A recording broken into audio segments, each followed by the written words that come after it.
So do you have any ideas on how we can investigate the sages, Nahida? Actually, I've already done a little bit of work on that. But for now, I want to hear your thoughts.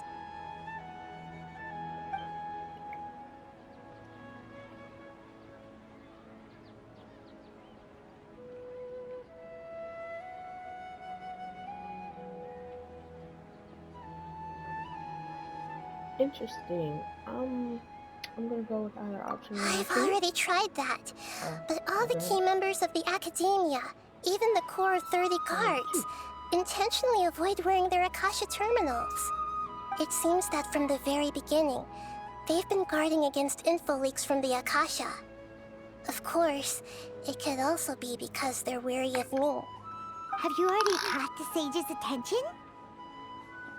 I'm guessing not yet, but distrusting me would make perfect sense if they've ever paid attention to the urban legends about me. In any case, I probably can't take over their minds directly. No way, that's too risky. You mean it'd be too easy to get caught? No, it's not that. We shouldn't involve innocent students in this. A single mistake could completely ruin their lives. Doing that would be ignoring the safety of my people for my own selfish goals. How is that any different from what the sages are doing? That's a good point. Spoken like the god of Sumeru. Oh. I saw that. We're in the dark as of now.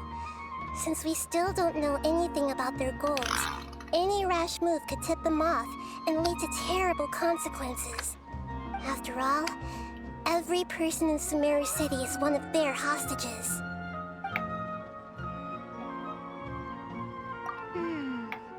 Are we really out of ideas? Nahida, you're super smart, so you already have something in mind, right? Don't keep us in suspense. Spill the beans already. According to a popular theory from the Vahumana Darshan of the Academia, rejecting impractical motions at the beginning of a planning session will give more weight to the actual proposal. Okay, but aren't you the god of wisdom? You don't have to use that kind of gimmick to make us take your ideas seriously. Well, I've been thinking that if I can't directly possess the leaders, and if I can't get ordinary people involved, then I should find someone who's already involved, but hasn't decided to side with the sages. You're saying we should recruit a spy? That does sound like it could work. Oh, before coming back, we met someone named Alhaitham. He seems like he acts alone, and he likes doing stuff behind the Academia's back. They probably aren't in cahoots.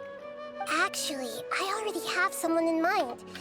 Do you still remember that female scholar named Setaria? Setaria? Paimon remembers now. Isn't she the one who's always trailing behind the Grand Sage of the Academia? We ran into her basically every time the Sumeru Festival repeated itself. You could even say we're old enemies by now. Paimon still remembers the smug and mean way she always spoke to Nilou. I've always liked observing all kinds of people, and Setaria has always stood out from the crowd. She was born in the desert and was hailed as their greatest genius. Her academic gifts allowed her special admission into the Academia, and also gave her the opportunity to serve as the sage's assistant. Oh, Paimon didn't know she was from the desert. She must be pretty special then.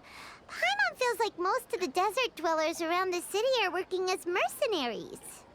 The name Setaria means star. When she lived in the desert, she shone like the brightest star in the night sky. Later on, she was chosen by the sun. The star was given a place in the daytime sky to complement the sun's dazzling light. Soon after, the star witnessed the sun scorching the earth, which brought forth many disasters. The star began to waver. Instead of staying beside such a sun, wouldn't it be better to return and light up part of the night sky? But in the end, she couldn't give up the radiance of daytime. To cope with her shame, the star buried her guilt and closed her eyes. From the sound of it, Sataria's just hung up on the research opportunities here. But she doesn't really support the academia. She still feels guilty about not doing more for the desert, right? She's just running away from her problems. Indeed. When they are presented with complex moral issues, many people will simply plug their ears and go with the flow until the problem can't be fixed anymore. She's suppressing a lot of guilt, but before she realized it, she had already become the sage's accomplice. She can't deny her part in their schemes anymore.